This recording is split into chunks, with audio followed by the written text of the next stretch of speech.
In the shadow of Tokyo's ever-evolving skyline, nestled between modern apartment buildings and convenience stores, stands a two-story wooden house that time seems to have forgotten.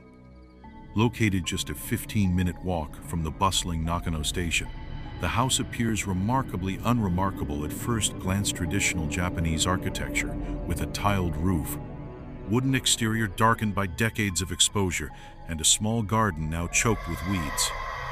Yet despite Tokyo's notorious housing shortage and the premium value of land, this property has remained unoccupied and untouched for over 70 years. Local residents call it the Musubiya House, named after the family who allegedly lived there in the 1940s. While neighboring properties have been sold, demolished, and rebuilt multiple times into sleek apartments and commercial spaces, the Musubiya House stands defiant against modernization. Its very presence an anomaly in a city that constantly reinvents itself. The house first gained its unsettling reputation in the early 1950s. According to neighborhood accounts, the Musubiya family, consisting of husband Takashi, wife Akemi, and their young son Hiroshi, lived there peacefully until 1949, when Takashi suddenly became possessive and controlling. Neighbors reported hearing terrible arguments, and Akemi was rarely seen outside anymore. Then, one winter night, all sounds from the house ceased. The family simply vanished. When relatives came to investigate, they found no signs of struggle, no blood, no bodies, just an empty house with dinner still set on the table, as if the family had stepped away mid-meal and never returned. Most peculiar was the front door, which had been nailed shut from the inside. The police investigation yielded no answers, and eventually the case was filed away among Tokyo's many post-war mysteries. The property passed to distant relatives who refused to live there, yet oddly, they also refused to sell it. Over the decades, 3 different families attempted to purchase and renovate the house, but each time the renovations were abandoned halfway through. Contractors complained of tools disappearing, strange sounds in empty rooms, and an overwhelming sense of dread that intensified the longer they stayed inside. One worker claimed he heard a woman's voice frantically whispering, he's coming back," though he was alone in the house at the time. By the 1980s, real estate agents in Nakano had developed an unspoken agreement to avoid listing the property. It was considered bad luck to even discuss it with clients. The house grew more dilapidated each year, yet somehow never quite deteriorated enough to be condemned. Locals took the long way around to avoid walking past it, especially at dusk, when some claimed to see a woman's silhouette watching from the second-floor window. Our story truly begins in the spring of 1988, when a young real estate agent named Daisuke Yamada joined a new agency in Nakano. Ambitious and eager to make his mark, Daisuke was unaware of the local taboos surrounding the Musubiya House. When he discovered it wasn't listed in any property databases despite its prime location, he saw an opportunity to distinguish himself from his colleagues. After several inquiries, Daisuke learned that the house was technically owned by an elderly woman living in Hokkaido, a great niece of the original Musubiya family. When he contacted her about potentially listing the property, she seemed surprised but not opposed to the idea. "No one has asked about that house in years," she told him over the phone, her voice carrying a hint of caution. "If you want to assess it, I can mail you the key, but I recommend visiting during daylight hours only." 2 weeks later, on a bright April morning, Daisuke stood before the weathered wooden gate of the Musubiya House, camera in hand, and property assessment forms tucked into his briefcase. Cherry blossoms swirled in the breeze around him, incongruously cheerful against the house's grim facade. Despite the sunshine, the property seemed to exist in its own shadow. The front garden had long ago surrendered to weeds and wild bamboo. A stone pathway, partially visible beneath the overgrowth, led to the front entrance. Strangely, while the exterior showed signs of neglect, It wasn't nearly as deteriorated as Daisuke had expected for a house abandoned for 4 decades. The key turned smoothly in the lock, as if the door had been recently oiled. The smell that greeted him wasn't the anticipated mustiness of long abandonment, but rather the faint scent of tatami mats and incense, the smell of a lived-in home. What Daisuke found inside defied all logic. Rather than a decrepit interior ravaged by time, the house appeared to be perfectly preserved, as if someone had been meticulously maintaining it. The tatami mats were worn but clean, the wooden surfaces polished with care.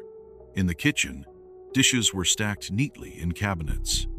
A calendar on the wall displayed March 1949, its pages yellowed but intact. "This is impossible," Daisuke whispered to himself as he wandered through the ground floor, taking photographs with his camera. The dining area still had a low table set for 3, complete with chopsticks and bowls. A man's jacket hung by the door, and a woman's scarf was draped over a chair, as if its owner had just stepped out momentarily. On a small desk in the corner lay open books and papers, household accounts in elegant handwriting, stopping abruptly mid-entry on the 15th of March, 1949. As Daisuke moved through the house, he felt an increasing sense of unease. The preservation of everything seemed too perfect, too deliberate. It was less like an abandoned house and more like a museum exhibit, or a trap, set and waiting to be sprung. On the second floor, he found 2 bedrooms. The smaller one clearly belonged to a child, with toys from another era arranged carefully on shelves, and a small futon rolled up in the corner. A school uniform hung on a hook, pressed and ready for the next day, a day that had never come. The master bedroom contained a larger futon and dresser, but what caught Daisuke's attention was the vanity table. On it sat a woman's hairbrush with strands of long black hair still caught in the bristles, a bottle of perfume, and a small mirror. Reflected in the mirror, Daisuke thought he saw a flash of movement behind him. He spun around, but the room was empty. Just nerves, he told himself, though his heart was racing. The final room on the second floor had its door closed. Unlike the rest of the house, this door showed signs of damage, deep scratches on the wood, as if someone had desperately tried to claw their way in or out. Daisuke hesitated before turning the handle, finding it unlocked. The room beyond was empty, except for a single wooden chair facing the window. Unlike the rest of the meticulously preserved house, this room was thick with dust and cobwebs. The single window was covered with paper, allowing only thin strips of light to filter through. Daisuke approached the window and peered through a tear in the paper. The view overlooked the street, but something about the perspective seemed wrong, as if the window existed in a different spatial relationship to the outside world than it should have. As he turned to leave the room, his camera strap caught on the door handle. Yanking the camera from his hands, it clattered to the floor, the sound unnaturally loud in the silent house. And then another sound, a voice so close it could have been whispering directly into his ear. "Please don't let him in." The voice was female, gentle but urgent, filled with a terror so profound that Daisuke felt it like a physical blow. He stumbled backward, heart pounding, eyes darting around the empty room. "Hello," he called out, his voice breaking. "Is someone here?" Silence answered him. Then, from somewhere downstairs, came the unmistakable sound of the front door creaking open. Heavy footsteps crossed the entryway below, slow and deliberate. They paused, then began ascending the stairs, each step a measured thud that sent vibrations through the floorboards beneath Daisuke's feet. Frozen in fear, Daisuke stared at the open doorway, waiting for whoever or whatever was climbing the stairs. The footsteps grew closer, then stopped just outside the room.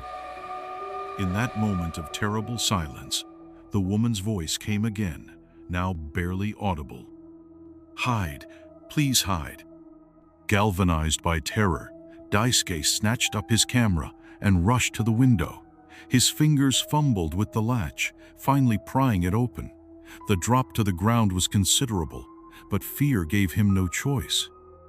As a dark shadow fell across the doorway, Daisuke climbed out and let himself hang from the windowsill before dropping into the overgrown garden below. His ankle twisted painfully upon landing, but adrenaline pushed him forward. He limped frantically toward the gate, not daring to look back at the house. As he reached the street, a sudden gust of wind slammed the front door shut with such force that the sound echoed through the quiet neighborhood. Daisuke didn't stop running until he reached the station, his shirt soaked with sweat, his breath coming in ragged gasps. Only then did he realize he was still clutching his camera, his knuckles white around its body. That evening, as his breathing steadied and his rational mind began to reassert itself, Daisuke tried to convince himself that he had imagined the whole incident: the voice, the footsteps. Perhaps the wind had blown the door open and closed. Perhaps his isolation in the long, empty house had played tricks on his mind. But when he developed the film from his camera the next day, the truth became undeniable. Every photograph he had taken inside the house was blank, completely exposed, showing nothing but white. All except for the last one, taken in the empty room with the chair. In that image, blurred but unmistakable, stood a woman by the window. Her face was turned away, her long hair loose down her back, her hand reaching out as if in warning or supplication. Daisuke never returned to the Musubiya house, but he couldn't forget what he had experienced there. Over the following weeks, he delved into old newspapers and public records, searching for information about the vanished family. What he discovered only deepened the mystery. According to police reports from 1949, when relatives reported the family missing, the first officers on the scene had indeed found the front door nailed shut from the inside. But when they finally broke in, they found the house completely empty: no furniture, no personal belongings, nothing to indicate anyone had lived there for years. This directly contradicted what Daisuke had seen. Even stranger, he found a news clipping from 1951 reporting that Takashi Musubiya had been found in Osaka, claiming to have no memory of his wife and son or their disappearance. He told authorities that he had awakened in a hospital with amnesia 2 years earlier. When police brought him back to Nakano to see if the house would trigger his memories, he reportedly became hysterical upon seeing it, screaming, "She won't let me in! She's still keeping me out!" Takashi was eventually committed to a psychiatric hospital where he died in 1965, still insisting that his wife was somehow keeping him trapped outside his own home. As for Akemi and young Hiroshi, they were never found. In the months following his visit, Daisuke was plagued by dreams in which he heard the woman's voice begging him not to let him in. He would wake up to find his room ice cold, no matter the season. Once, he awoke to discover his camera on his bedside table, though he distinctly remembered storing it in his closet. When he checked it, he found a new photograph showing the exterior of the Musubiya house at night, with 2 silhouettes visible in the upstairs window, a woman and a small child. Daisuke left his job at the real estate agency and moved away from Tokyo later that year. Before leaving, he visited an elderly neighbor who lived across from the Musubiya house and had been there since the 1940s. The old man initially refused to discuss the house, but when Daisuke showed him the photograph of the woman by the window, his weathered face paled. "That's Akemi," he whispered, "but you don't understand. Takashi was changing, not eating, not sleeping. He would stand outside for hours, staring at nothing. The night before they vanished, I heard Akemi screaming that he wasn't her husband anymore, that something else was wearing his skin." The old man's hands trembled. No one believed her, of course, but I saw him that last night, standing in the street looking up at their window. His eyes, they weren't human eyes anymore. The Musubiya house still stands in Nakano today, unchanged despite the decades that have passed. Real estate developers have repeatedly attempted to acquire the property, but ownership remains tangled in legal complications that never seem to resolve. Construction crews sent to evaluate the site report equipment failures and inexplicable accidents. Most peculiar are the reports from local residents about the house's appearance. Some days, it looks appropriately dilapidated, roof sagging, wood rotting, garden overgrown. But other days, usually at dusk, the house appears freshly maintained, as if still waiting for its owners to return. Occasionally, passers-by report seeing a woman in the second-floor window, sometimes accompanied by a small boy. They stand together, watching the street below, as if waiting for someone or warning those who might enter. In 2015, an American paranormal investigation team attempted to document the house for a television show. Their equipment malfunctioned as soon as they stepped inside, and the lead investigator suffered a mysterious seizure in the empty upstairs room. Most disturbing was the audio recording recovered from their backup device. See a woman's voice, speaking in Japanese, repeating urgently, "He's outside. He's still outside. Don't let him in. He's not my husband anymore." The show never aired. Some say that Akemi found a way to create a sanctuary within the house, a space frozen in time where she and her son could hide from whatever had taken possession of Takashi. Others believe that the house itself is the entity, having consumed the family and now preserving their essence within its walls. The most chilling theory, whispered among older Nakano residents, is that Takashi did return home that night in 1949, but not as himself. Whatever was wearing his skin found itself locked out by Akemi's desperate final act, nailing the door shut from the inside. And it still waits outside, patiently, eternally, seeking entry to claim what it believes belongs to it. If you find yourself in Nakano and come across an old Japanese house that seems out of place among the modern buildings, walk past quickly. Don't pause to take photographs. Don't peer through the windows. And if you hear a woman's voice urgently whispering, "Please don't let him in, run," because something is still waiting outside the Musubiya House, wearing a human face but carrying inhuman intentions. And sometimes, on cold nights when the moon is hidden, locals report seeing a man standing in the street, staring up at the second-floor window with eyes that reflect no light, waiting for someone, anyone, to finally open the door and let him in.